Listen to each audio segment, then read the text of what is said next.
मी Eknath Sambhaji Shinde Google search मध्ये नवा इतिहास बनवला। अवघ्या 243 देशांनी त्याची नोंद घेतली। अखंड हिंदुस्थानाचं लक्ष वेधून घेतले। असा हा ठाण्याचा दाढीवाला म्हणजे सर्वांचा लाडका भाऊ एकनाथ संभाजी शिंदे। धर्मवीर आनंद दिघे यांचा गुरु, हिंदुत्वाला मिठी मारलेला, हिंदुत्वासाठी लढणारा, हिंदुत्वासाठी जगणारा हा आपला एकनाथ। ज्यावेळी त्यांना वाटले की आपण हिंदुत्वापासून लांब जातोय असं वाटताच त्यांनी हिंदुत्वाशी घट्ट मिठी मारण्यासाठी जे पाऊल घेतले ते योग्य दिशेने घेतले आणि जी काही शपथ घेतली ती आपल्या सर्वांना हादरवून टाकली। आणि बघा, शिवसेना प्रमुख बाळासाहेब ठाकरे यांना वंदन करून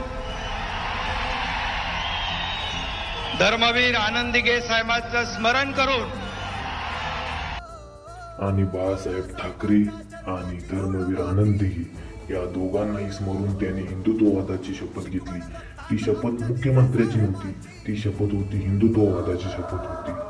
कारण जी काही नाळ तुटत चालली होती ती तर घट्ट व्हायलाच पाहिजे होती आणि ती नाळ घट्ट राहण्यासाठी जे काही बाळासाहेब ठाकरे ते योग्य वाटतं, हिंदुत्व योग्य आहे आणि हे उद्धव ठाकरे विसरून गेले होते आणि त्यांना प्रियंका वडेरा यांचा तुमचा तो रॉबर्ट वडेरा ही पंचकडी आज आमच्या देशावरची परदेशातली अवलादही सोनिया गांधी तर काय आहे काय मोगल गेले विसरून जाऊन त्यांनी फक्त बाळासाहेबांशी दगा नाही केला तर अवघ्या हिंदुत्ववादी संघटनेची, शिवसेनेची दगा केला।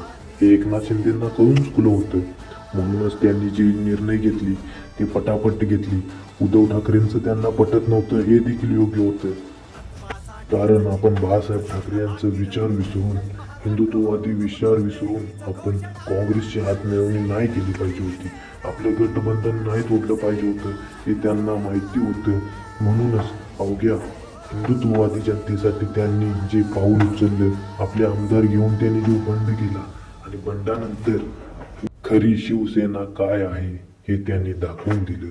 अवघ्या महाराष्ट्राच्या डोळ्याचं पारणं फिटल असा तो क्षण, कारण पुन्हा एकदा शिवसेनेचा मुख्यमंत्री या महाराष्ट्रावर बसणार होता। तमाम शिवसैनिकांचं म्हणणं आज पूर्ण होणार होतं, तमाम हिंदुत्ववादी संघटनेचं, तमाम हिंदुत्ववादी लोकांचं स्वप्न पूर्ण होणार होतं, कारण हा शिवसेनेचा मुख्यमंत्री होणार होता। आणि हा रिक्षावाला मुख्यमंत्री झाला का सोन्याचा चमचा तोंडात घेऊन येणाऱ्यानेच मुख्यमंत्री व्हावं काय, हा त्यांचा प्रश्न होता।